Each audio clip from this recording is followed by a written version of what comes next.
Morning, everyone, and welcome to today's webinar on developing staff for high performance. We are delighted to be joined by Fredericka from Voltage, who will guide us through the practical strategies for building high performance while strengthening the core HR practices that will support your organizational success.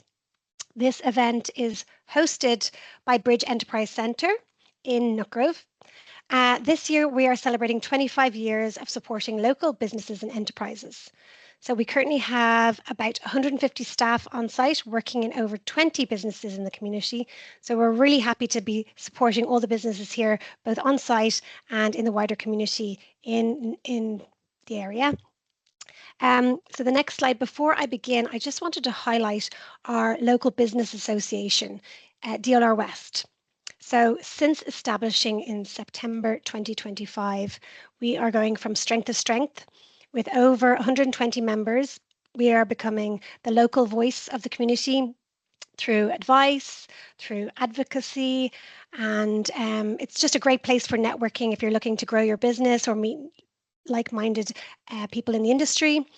We host in-person events on a monthly basis, so definitely worthwhile the investment to become a member, get involved in the local community, and find out more. You can scan the QR code on the screen, and we'll be following up with an email to everyone with the recording of the event and the slideshows, so I'll send on the details for joining in that email also. So now I will hand over to Fredericka from Voltage to begin our session. Thanks so much, Clara, and good morning, everybody. Delighted to be here with you this morning. So we're going to spend the morning talking about some of the HR essentials, and we will also start to get into how to build high-performing teams, which of course is the desire and ambition for all businesses. So just to give you a little bit of a background to myself, so I'm a HR professional and set up Voltage in 2011. So we're celebrating our 15th birthday, Clara. So you're 10 years ahead of us. But so during that time, certainly I've seen a lot of changes from an employment law point of view. In relation to the employee relations environment, we've encountered a number of different, we set up during the banking crisis, actually. So we've navigated that crisis, we've navigated the global pandemic, and here we are looking at the next stage for our business. And I think for you, for all of you here today, I hope that there will be a lot of valuable insights that I can share with you, and obviously very happy to take questions at the end of our session. So maybe just to get started, it's a good place to recognize what your responsibilities are as an employer, because as soon as you employ one person, you are then an employer. And so it's really important to understand that you need to manage within the law, of course, that's the compliance piece, but also just understanding the wider aspects of the employee relations environment and the relationship you want to have with the journey of the employee through their life cycle. So obviously that responsibility starts straight off when you go out to the market to attract talent. So whether you're advertising or whether you're networking, really important, obviously, to represent your business and yourself as an employer very well. And I think it's important also to, not to oversell the opportunity, but sell it enough, because sometimes we can oversell and bring in an employee into the environment with a higher expectation than what we can meet. So that can result in some difficulties later on. So again, be really clear about what opportunity you have within your business right now. Even just promoting the business in 6 months' time, in 12 months' time, if you have ambitious plans to grow and expand, of course, position that very, very well with your potential audience with regards to employees. And then obviously coming through that stage of committing to hiring somebody, and there's various different ways you can hire an individual through a contract of employment, a fixed term contract, a fixed purpose contract, an if and when contract. But what is important to just clarify in that is it is an engagement. If you are employing somebody, then you as an employer have a responsibility If you're engaging somebody for services, as in a contractor, it's very important that the relationship is not confused with an employer relationship. And we know that there's been some case law recently to really help clarify that. So if for any reason that is something that's of importance to you, there's a really good checklist on the revenue website that helps define what an employer relationship is and what a contractor consultant relationship is. And obviously that will help steer you very well. So you get to the stage of having your deciding the candidate. Really important then to be prepared for when they join. You know, sometimes we see that a new employee comes on board, you know, there isn't a desk for them, or there isn't a laptop, or the email isn't set up, or nobody else in the business knew that we're joining. So remember, you've worked really hard to attract this person and to promote that they join you as opposed to somewhere else. So you really want to give them that warm feeling that we're waiting for you, you're welcomed, we're ready for you. And so having a really good onboarding plan is important from day one. In fact, I would say the onboarding relationship needs to start from that time of the contract offer, the commitment between you and them, and actually make sure that they do turn up on day one, because we have such a high level of employment within this market that, you know, the chances are that employee that you've just recruited might well receive additional job offers during that month's notice or during the 2 weeks notice before they join you. So you want to make sure that they are without doubt coming to join you, they're committed to that relationship. So invest in it early, and when they do arrive, make sure that you actually are ready for them and that you give them no doubt as to they made the right choice. So the onboarding part is really important. And during that journey, you will make some investment in them. So that's about their development. You will give them a chance to come up to speed on your internal processes, your client base, what your market is, depending on the role, of course, but you really will be making that investment because they are in a learning stage during that probation period.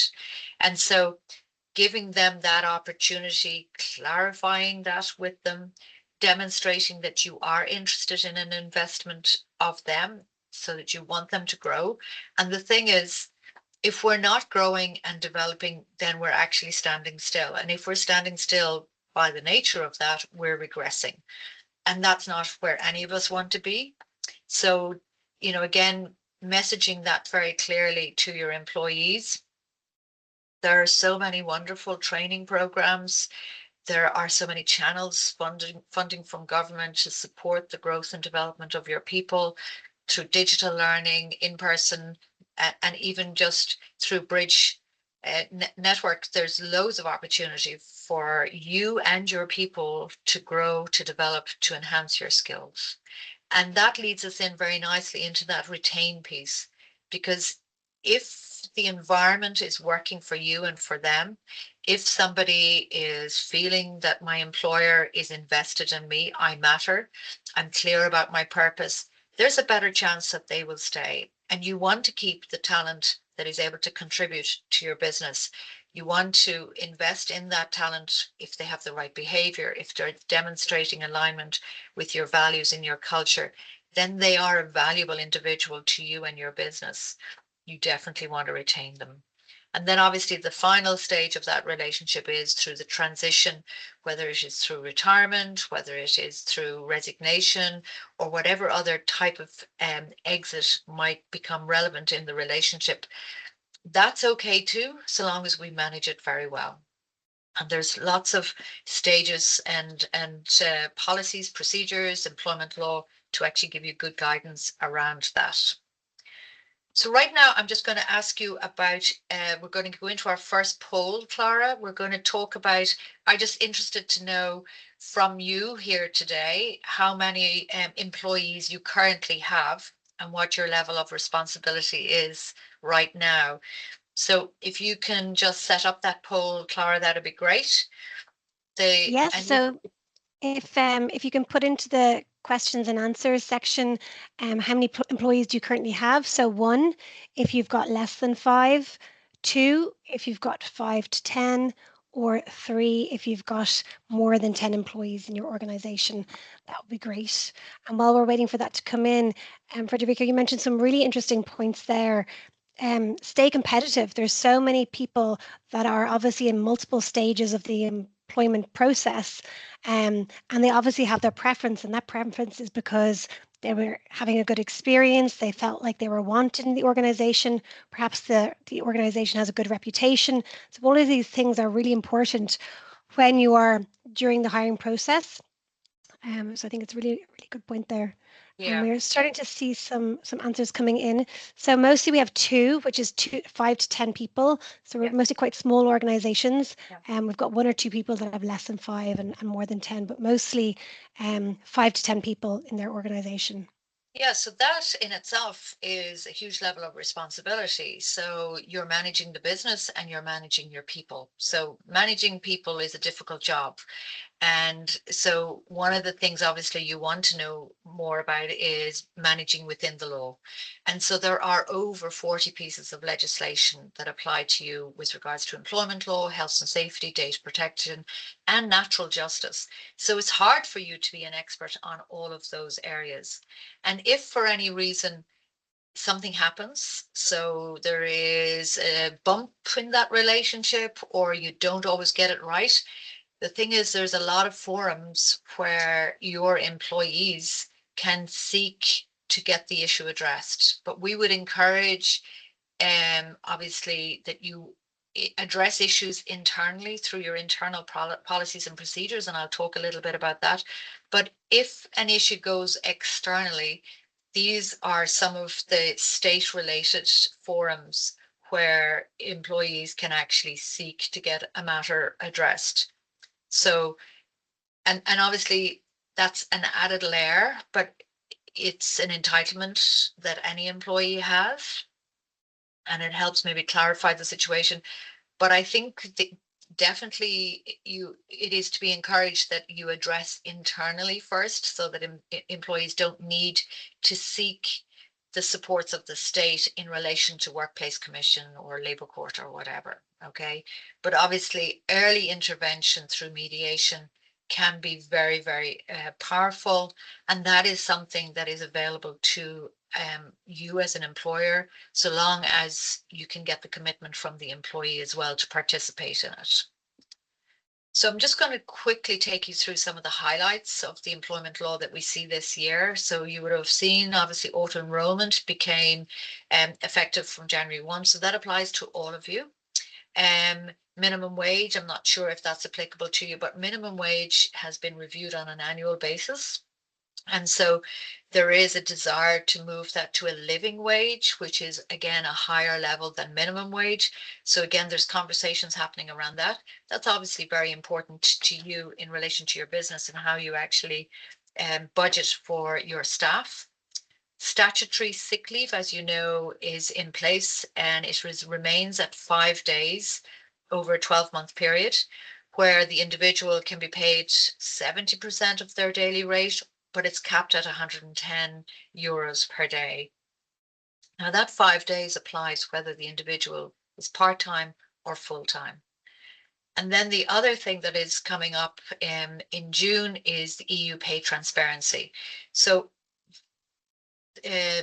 gender pay reporting came in a number of years ago, and last year the number of employees that fell within the category was 50 employees. So employers who had 50 plus fell within the gender pay reporting. That doesn't apply to any of you, and it won't apply this year. But EU pay transparency is an additional layer where it's not so much looking at the split between male and female pay. This is now looking at more focus on equal pay for the same job. And so it is due to be transposed in Ireland in June.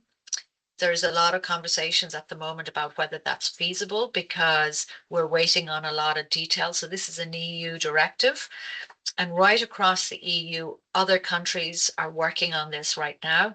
Some countries are choosing not to implement it. and not to transpose it in 2026 and to leave it until 2027. We don't know for sure what's going to happen here in Ireland. There is certainly a desire to address the whole area of equal pay for equal work, but whether the government decide to transpose it this year, I think it's likely it will be transposed in some shape, but we're waiting on a lot of the details associated with that. Now, we don't know what the category number of staff that will fall within the directive. They may well phase it in to be similar to the gender pay reporting, or they may not. So we're waiting on the detail on all of that at the moment. The other area that is changing as well, obviously, is the contractual retirement age. So we would still recommend that you put a retirement age into your contracts and within your policies. But now it is not possible for you to enforce a retirement age that would be below the state pension age of 66. There's been some changes on employment permits reform in relation to salary provision. This is in relation to recruiting non-EEA workers. And then there's also additional legislation due to come in August in relation to AI within the workplace and the mapping of AI tools, risk assessment, and various areas like that. So again, we do have legislation in Ireland right now about the use of AI, but there's another layer of regulation coming in August. So all of that is what you as an employer have to navigate, and which places a lot of responsibility on you. But when it comes to the relationship with an employee, there's just a few areas that I'm going to touch on today because they're really, really important. The first one is in relation to your grievance procedure. This is where an individual has the right to raise with you if they're uncomfortable about something, if something feels that has come up in the workplace and they wish to get it resolved. Now, there is an informal process and there's a formal process. Obviously, we would definitely encourage you to try the informal process first, and we would encourage your employees to do that as well. So that means you need to have a very well structured policy setting that out. And I would say that very often employees and employers don't know the mechanics of their grievance procedure until an issue has arisen. And sometimes that's the worst time for you to look at your grievance procedure because you're now looking at it through a different lens.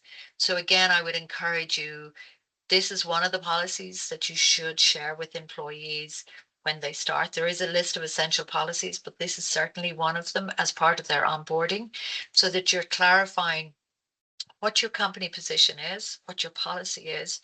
And again, you're reinforcing that you want to be a good employer. You want to have a good working relationship with all of your staff.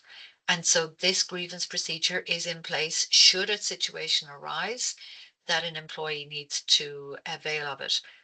As I say, there's an informal process and there's a formal process, but there is a code of practice, so it is essential that you have this in place in your business.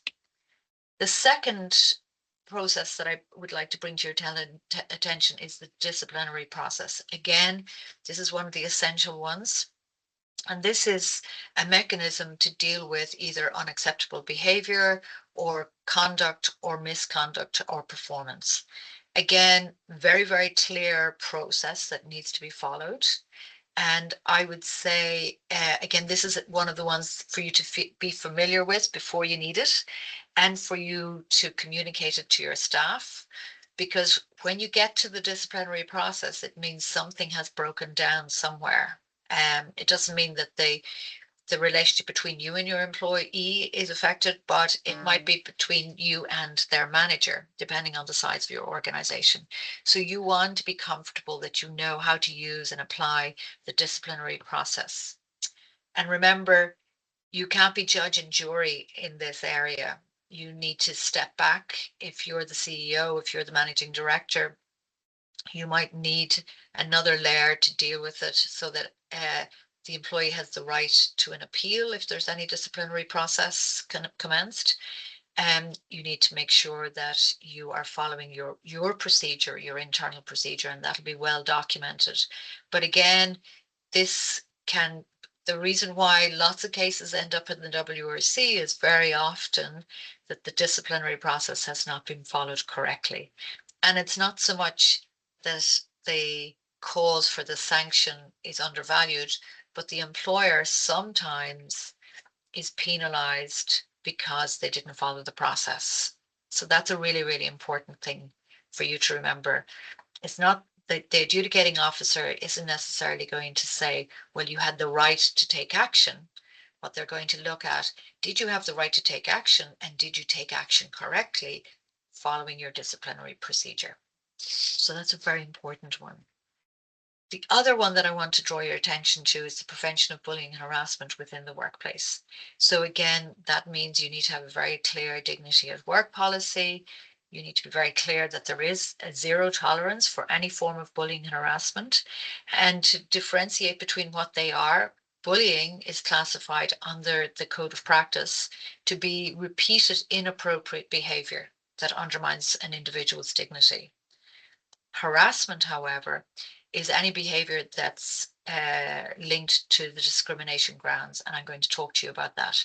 So there is a difference. So that means the harassment might only happen once, whereas to establish a case of bullying, it has to be a repeated behavior.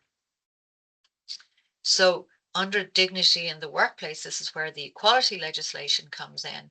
And so there's a number of different pieces of legislation to be mindful here. There's the safety, health and welfare at work, there's the employment equality, and there is the code that I've just mentioned. And the 9 grounds that you need to absolutely make sure that there is no activity, no practice right through that cycle of the employee life cycle, from when you go out to the market to recruit all the way through the relationship. You have to respect these 9 grounds in that relationship. So again, very, very important. So I would say, look, start from the beginning, get off to a good footing and invest in the relationship right from the outset. So that means that you want to help the individual that is joining your business to have a really good understanding of what is expected, what they can expect from you and what you can expect from them. And that's where the onboarding process is really, really valuable. So the first thing is to make sure that they know what they're being asked to do from their job, and that you utilize that probation period. So the legislation now says that a probation period should just be for 6 months. And so you can only extend it in exceptional circumstances or in the best interest of the individual. Generally, that's interpreted that if the individual is perhaps absent from work for sick leave or some other reason, for maybe a month or 2 months, that you might extend it for that reason. But ordinarily, it is advised now under new legislation that you would not extend a probation period beyond 6 months. So that is a change. That means in real life then that you need to make a decision about the future of that individual probably around month 4, or certainly by month 5, because you need to make time, allow time for the notice period. Now, generally the notice period during probation period is 1 week. So just check your contract to see if it says that. And you can terminate during the probation period if you have a certain clause in your contract indicating that. But if you have a clause, or if your reason for termination is anything to do with behavior or conduct, remember that's a subjective term, and so you would have to make sure that you're reaching that decision fairly. Whereas if it's a performance issue, then that might be very easy to clarify, and you can terminate. You don't have to go through the disciplinary process, again, if you have the right clause in your contract. So managing the probation period is really important. And I would say very often, because everybody's busy, that 6 months can go very, very quickly. And we often find that we get a phone call the week before, or we get a call phone call the day before the probation period is up, or maybe even after the probation period, and the employer might say to us, look, I don't think it's working out, can I terminate? Once the 6 months date has passed, by default, they now are permanent. And so that's where it's really important for you to pay attention to that date. So when they join, put it in your diary as a reminder. I would say do a check-in in maybe month 2, month 4, so that you know if they're on track, and if they're not on track, that you're actually giving them every opportunity to get back on track. So just making sure that there's regular engagement and you're addressing any of the problems that might be arising. So regular check-ins, really, really important. And just to look at progressing from that 6-month period, then you would hope that if the relationship is confirmed, that they have passed their probation, you would start to then look at them coming into that routine of performance management. And I would say there's 3 components to for performance management. One is the goal setting piece, making sure that they're smart goals and that everybody's very clear about what their goals are. The second is development conversations. What is it they need to train? What skills they have? How can you help them, whether it's through mentoring or coaching? What is their development pathway? And then thirdly is feedback. The most important piece of giving feedback, and giving feedback timely. So how are they getting on? Are they demonstrating all of the areas that you would like to see? Are they demonstrating the values, the behaviors, the performance? Giving them that feedback and giving it in a timely manner is really, really important. But ultimately, what you're trying to achieve through your performance and development conversations is that alignment. And this is probably your best way to manage your talent, to achieve high performing teams, is through your goal setting, your development conversations, and your meaningful feedback. So being able to recognize contribution, being able to identify areas for growth, and that in itself will actually bring huge passion, motivation, energy to the environment. So it is successful, and there's lots of case studies showing it's successful, but equally there can be lots of reasons why it fails. So sustaining high performance can be difficult, but if you're investing in the relationship, you're sitting down, meeting your employees, you're having conversations around their goals. Their goals are clear. So the clarity that you have about what the goal is and the clarity they have about what the goal is needs to be absolutely aligned. And ultimately, the goals that they are performing are going to be the goals that are going to help the business perform. So making sure there's that clear alignment between what an individual is doing and what the business needs from them. So here's just a cycle of the 8 essential elements of your performance management. So I would think it's good to have this structured and to have it as a definite program within your business. It can be, to varying degrees of formal and informal, because remember, you are investing in the relationship with the individual, but you have to think about it from their perspective as well. So if it's too informal, then there might be a misalignment. So follow up those conversations with documenting it, either if it's through a form that you have, or even through an email. So it's a point of reference for you and for the employee, because we can all get really, really busy, and it's natural that goals might shift and be reprioritized. So recalibrating what those goals are regularly might be very, very important to make sure that you are aligned, the individual knows exactly now what the business needs from them, and that you're actually communicating it effectively. So those regular, what I would call pit stops, are so valuable. They can be done formally and informally. So even just done through, a talk and walk scenario, we got really good at those sort of things during COVID. I think they're still important things. We can do a lap of the building. We can go for a walk to the local park. We can just go out to the local cafe, whatever it is. And sometimes it's stepping away from the desk, stepping away from your meeting room, that actually makes the individual feel that, okay, this is personal to me. My manager is taking the time to actually talk to me about this. And that can be just so important and valuable. So here's some of the reasons why it can fail. And there's lots of reasons that I experience in my work as a HR consultant working with businesses across all sectors and all sizes. So this is not unique to any one size or any one sector.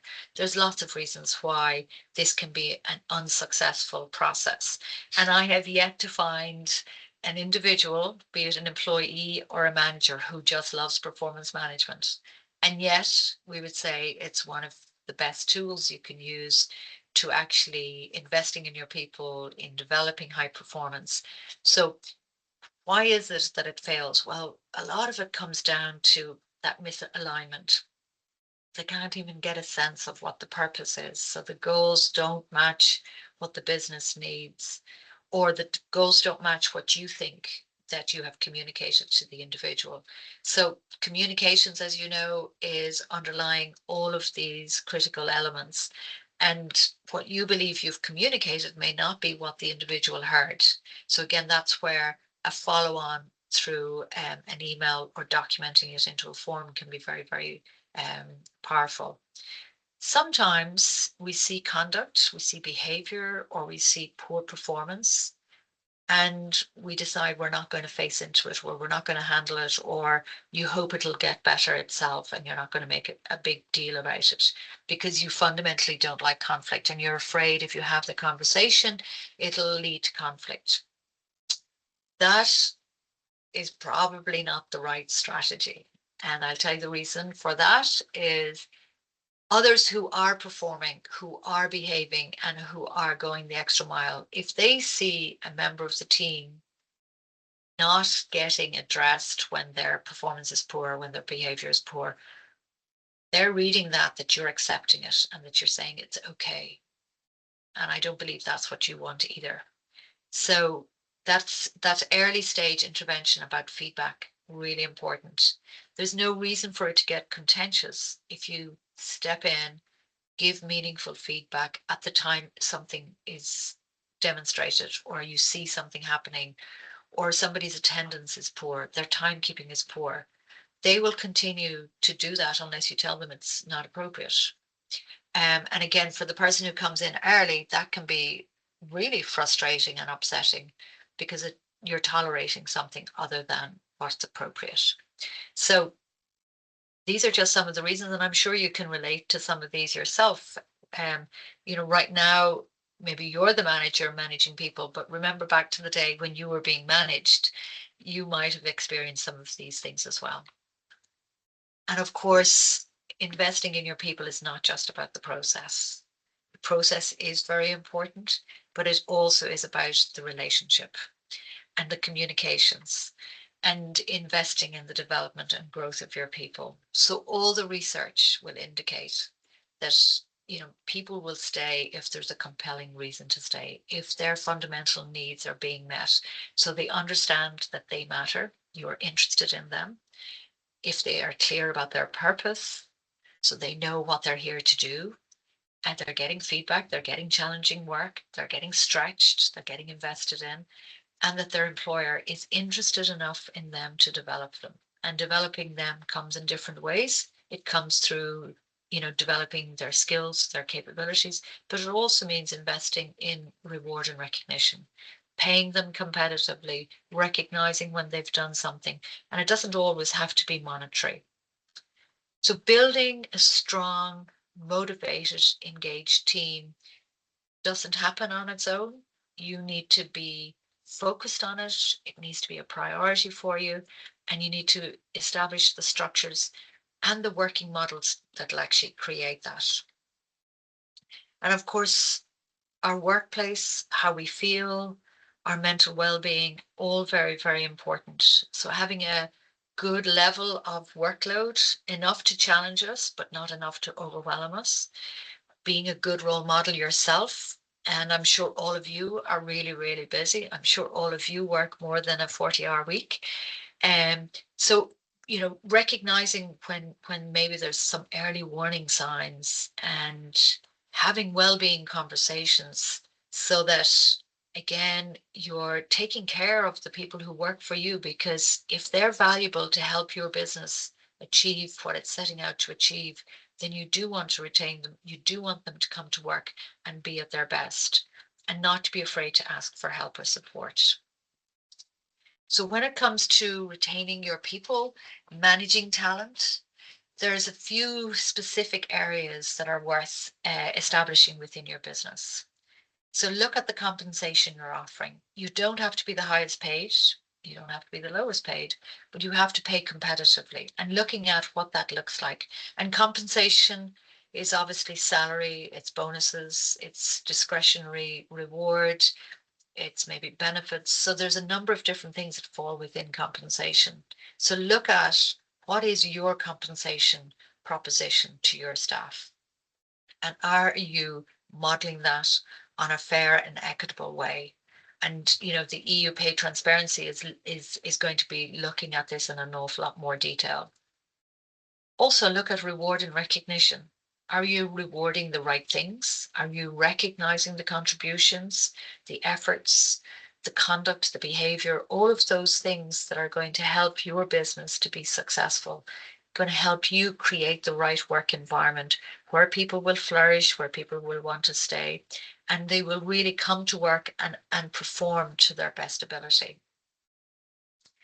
That means culture needs to be really, really well established. And remember, if you don't know what culture you want and are not taking steps to creating that culture, culture forms itself, and it may not be the culture that you want.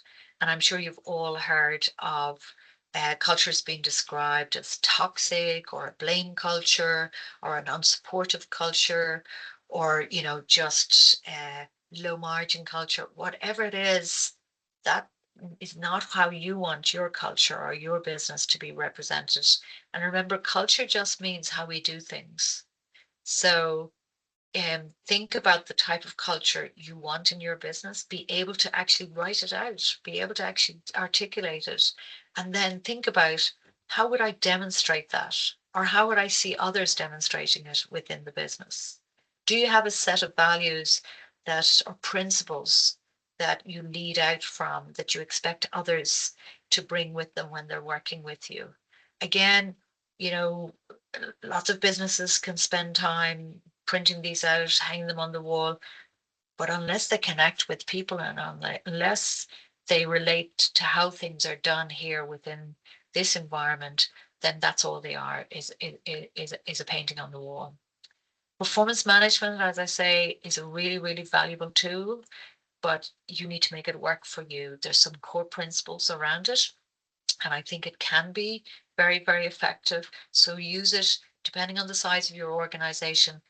It always makes sense to have goal setting, feedback, and development conversations. And then the importance of employee relationships, engagement, communication. So you might know why something is really important, but have you communicated it to an individual? Do they understand why it's relevant now? What the knock-on effects are if we don't do something in a particular way, or if we don't take care of a particular customer to the extent that you feel that they should be taken care of. So again, you can never over communicate within an employment relationship.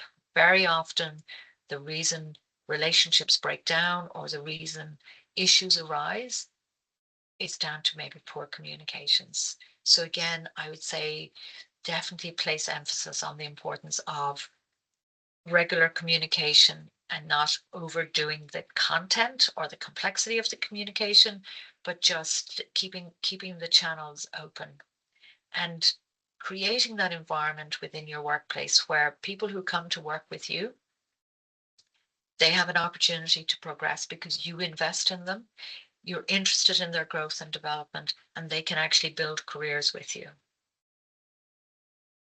I think it's really important for us to take ego out of this relationship. And I think sometimes we can be consumed with why we set up our business, or why we believe we're solving the problems of the market. and we talk too much about ourselves, or we talk about how amazing our idea is. If you're trying to develop that rapport, invest in your people, create the environment where they will achieve great things, want to stay with you, it is important to inspire them, and inspire them by showing how amazing they are, about the opportunity that's here for them, and how you're interested in developing. It is their future, and it's not just your agenda. So again, just to clarify the importance of culture and values, and it really is, culture is about defining the ways you expect the behavior to be within your organization. And if you see something, either colleagues engaging in a particular way or a relationship with a customer that is not in line with that, then it definitely is something that you need to address. And the values, they absolutely need to be established by the leaders, and they need to be communicated and demonstrated. So ultimately, that is what shapes the individual's perception of what it's like to work here, is the type of values that are being demonstrated by you and by others. So having that really, really deep understanding, connecting your values and your culture to your goal setting, to your development conversations, so that again, it is a living thing and it is relevant. And finally, my final slide is going to leave you with this. You all know what KPI is. I'm sure you're focused on KPIs all the time. Well, this is an opportunity to look at it just from another angle. Think about it from the point of view of keeping your people interested, encouraging that level of curiosity, of personal growth, of being future focused. That growth mindset is just powerful. Keep your employees informed, the importance of communications. Remember, your success is going to be through your people. You need to show them the direction. You need to communicate it with them. Keep them involved. If there's a disconnect, they cannot perform to their best. There will be misalignment. So keep engaging with them, keep that communication, and give them an opportunity to contribute. Ask their opinion, ask for input, and that will create an environment where your people are inspired, want to stay with you, want to contribute, want to help this business to be successful. So over to you for some questions. Wow, Fredericka, that is such a wealth of important information there. I love how you mentioned the almost mentor style, inspiring them to bring them along the journey with you, to keep them included and involved. And I know particularly a lot of businesses that we're working with are small businesses, and the owner and the manager is typically the brains or the face or really the leadership of the entire organization. Sometimes they are so busy, it's hard to include the staff in this journey, and it's hard for them to stand back and bring them along. And I think it is important that you can't do everything, and you shouldn't have to do everything. It's bring these important people into your organization to help you grow and to help you with all the important points of your business. So yeah, I think that's a really important point.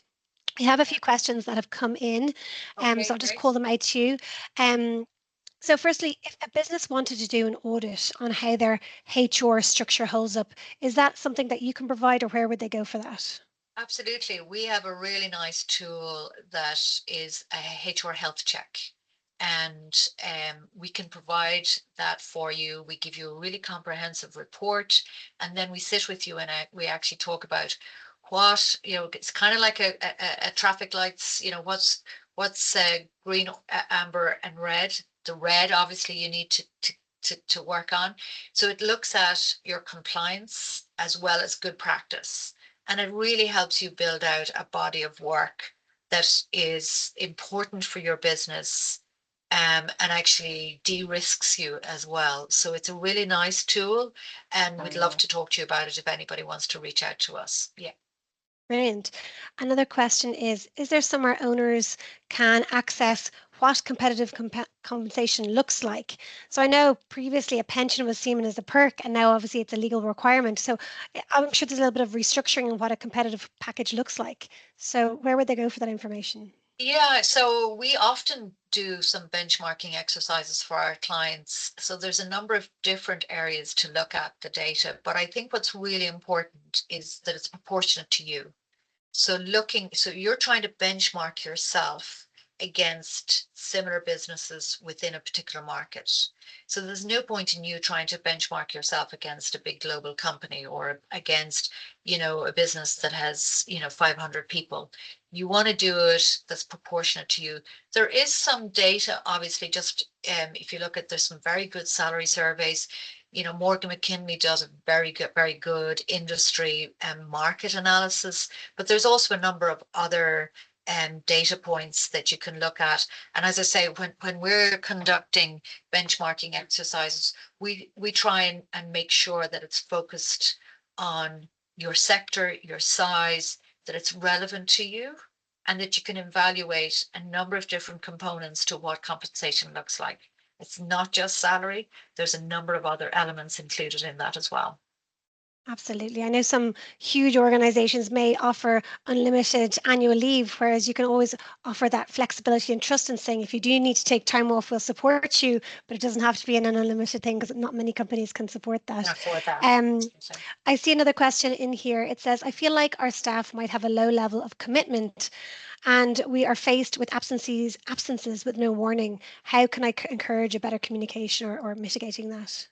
Yeah, I I'm hearing a lot about this, to be honest. And there's lots of different reasons for it. I mean, some people would say that because there's now 5 days paid sick leave, that there's a psychological shift where individuals think that's 5 extra days. That's not the culture you want, obviously, and it's not the environment you want to create. I think absence management initiatives are really important. So if you have even just one day of absence, if somebody's absent, whether it's certified sick leave or not certified, and there's a whole table of all the different leaves that you can have. We have it on our website if you want to go and have a look at some of that. Um, I think it's important for you on the day the employee returns is to have a sit down. So you establish that as an absence management policy. So you set expectations. So if somebody's absent for sick leave, uncertified sick leave, um, that they know that they're going to be sitting down on their first day back, and there's a questionnaire that you go through. And now you need to respect, obviously, that people have very justifiable reasons for being absent. So you need to, it's you need to be fair, equitable, and you need to do this an appropriate manner. But it is setting expectations. Like if somebody is absent, they text you the day before, are you accepting? Or they text you that morning, are you accepting that that's okay?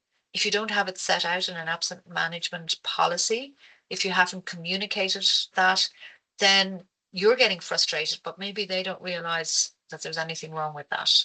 So again, this is where your company handbook is really important, having your essential policies clearly documented and communicated so that if you find that somebody's, you know, like that texting the morning of, and that's not appropriate or it's not set out in your policy, then have the conversation with them because they won't know.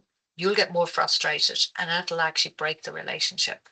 So good absence management practices is important, but you obviously need to do that um, in a very correct manner so that you're not discriminating, because there might be a lot of reasons why somebody is absent. It could be something related to their health, it could be a work related matter, there might be something personal happening for them, and of course you have to be very careful that you don't in any way anybody with a disability, that you don't discriminate on grounds like that. Absolutely, especially nowadays when a lot of disability is invisible. And so being conscious that people process things in different ways. And I think that visibility is important as well. Um, Mhm. so if people wanted that list of standard policies that each business is needed to have in place in order to be compliant, where would they find that? Yeah, I think we probably have it on our website, but Great. I'll quickly call out what I would say are the essential policies. Working hours and breaks, really important for you to clearly have that set out in a policy. Generally, you might find it in your contract as well. Having a probation and performance management policy, again, really, really important. Set expectations. Dignity and equality in the workplace, have a policy around that. I mentioned disciplinary and grievance and prevention of bullying in the workplace. Really important to have policies around that. And you'll find on the Workplace Relations website, which is very good and very comprehensive. Also, citizens' information is very valuable. That on the WRC website, you'll find that you get a copy of all of the codes of practice underpinning these policies and procedures. So even having those codes of practice in place, and they give you the bones of the policy if you want to, develop it out yourself. But of course, we're very happy to support you with that. Um, the other policies that are really important is all of the various different leave policies. So there's an extensive list of family leave, your sick leave, your annual leave, your public holiday leave. And we have a table on our website itemizing all the different leave entitlements, whether it's paid, unpaid, whether which, especially on family leave, whether it's for the mum or the dad. So that's really, really important as well. Have a You might share policy. out a list, Fredericka, on our piece of collateral. We might share that out with everyone just so Yeah, they have access to the full absolutely. list, because I think it's vast in itself, but it is, you do need to be Really aware of it, to be important. compliant and have the right Yeah. structure in place. And like you said, you're a resource available to people if they do need a bit of an audit or need some advice and structure On our in handbook or place. anything like that. But yeah, Yeah, so you would have all of these policies within your handbook. You reference some of these in your contract, but you don't want your contract to be a heavy document that nobody reads. You want your contract to be precise, specific, cover all of the essential elements of what should be in a contract. And then you want your handbook to complement that. So I can send you a absolutely. list and you could circulate it to all the participants. Excellent. We'll just take one more question because I'm conscious of time. Mhm. How do you measure whether your workplace is high performing, and what indicators should leaders focus on? Yes. So look, I think all businesses are trying to create that high performing environment, hire and develop talent that are high achievers, that are focused, that are delivering. So much of it comes down to the workplace, the culture, the environment that you create. So high performance doesn't happen on its own. It happens as an outcome from a number of different interventions. And I would say what we covered here today that looked at how you hire the people you hire, have you got the right people in the right place at the right time with the right skills? And somebody you hired 5 years ago with the right skills, their growth and their development to be able to continue to contribute to your business into the future is really important. The use of technology, sustainable workplaces, sustainable jobs, job titles, and working alongside AI in an effective way, they all contribute to creating an environment of high performance. But a person needs to have psychological safety within the workplace for them to actually bring themselves to work and to feel that they can contribute and that they can achieve great things. So recognizing contribution, rewarding all of the right things, the things we talked about this morning, they will help you create a workplace where people will flourish, where people will be encouraged and allowed to achieve to their best, and that they will be rewarded and recognized for that. And that in itself creates that culture, that environment, those principles, and that's contagious. So if you can make that work, you are definitely going to be very successful. Absolutely. I was only speaking to a customer or a member this week, and I was saying people buy from people, and sometimes price isn't a huge factor in that. It's very much, if you want to buy from the right person, you will. So it's important that every face of your business, whether it be whatever level of your staff, is showing the same enthusiasm as you are. So yeah, absolutely. I think Yeah. that's a great point. How you make your people feel is just huge. Brilliant. Well, thank you so much, Francisca. Can you just pop to the next point there? I just wanted to go over one or two Absolutely. events that we have coming up before we finish off today. You mentioned earlier about the pension auto enrolment. We're actually having a separate session on that here from a pension expert who can come in and give you as much in-person advice as you like on that area. I know in June there's going to be the deadline for that. So we have a financial wellness event there in June. I'll share the details of. We also have continuing on the HR and the recruitment side of things. We've got another session on the 28th of May. That's another webinar. And we also have in our DLR West Business Association, our next second Tuesday event is on May 12th on the importance of sales for business growth. So that's a really good one for anyone that's interested in growing their sales. I also wanted to highlight the Lunch and Learns sessions we've been having. We've had a really successful first session. And if you want to scan the QR code, you can register for the remainder of the series there. That's going to be held in May, June, September, and October on site here at Bridge Enterprise Centre. And then finally, just wanted to share some details on our hub at Bridge. This is an incubator space where startups and established businesses are looking for some mentorship and help with their business plans in order to grow and flourish. So get in touch with us or scan the QR code to get a tour of our hub, meet some of the other businesses that are involved in it. And yeah, if you know any businesses that are looking for some advice or guidance and support, we're here in Nutgrove to support you through that. So I'm going to finish at 5 minutes early to let everyone get back and have a coffee. Thank you again so much for your support. I think everyone have learned a lot and had a lot of takeaways from the session and really put some wheels turning in their brain about how they can improve productivity, employee satisfaction, leadership, and a lot of other areas which will really help the business be more sustainable and growing. So thank you so much for your time. But thank you, everybody. Thanks for being here this morning, and the very best of luck to all of you in your businesses.